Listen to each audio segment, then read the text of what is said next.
I mean, the house that she's created, you know, being an architect, is a run-down boarding school for wayward girls, and it leaks, and she keeps saying she's going to do it up, but she just can't find the willpower to do it. So in order to reinvent herself or rediscover herself, she literally has to go to the end of the earth.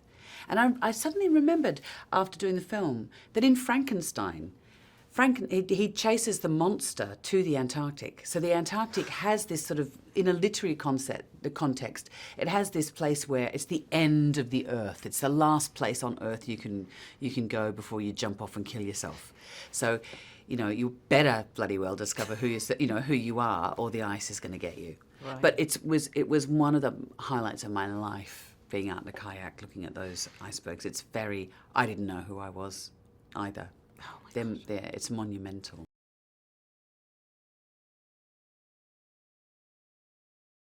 I mean, I'd attempted to study architecture myself. My sister's an architect.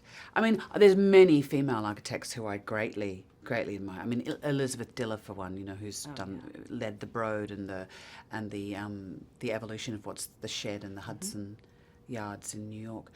But it's more, I thought of Bernadette as a creative entity. You know, she could have been a sculptor, she could have been, you know, an architect or a painter or an actor.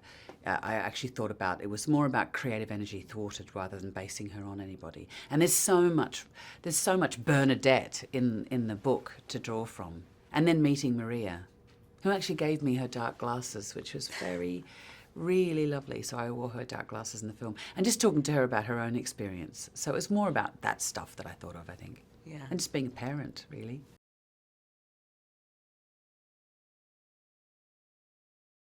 He's very engaged in parent-child relationships, you know, and children suddenly seeing their parents as adults, and that whole process. People, you know, moving through their teenage years into adulthood, and so therefore being in college and all of that sort of stuff.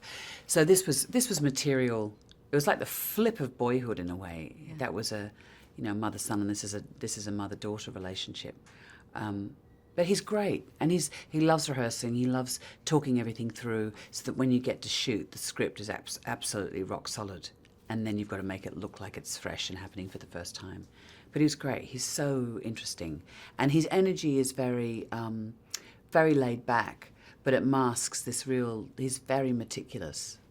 Whereas, you know, Maria's energy is quite heightened, but she's equally meticulous, so, you know, they're very similar, but at the same time quite different.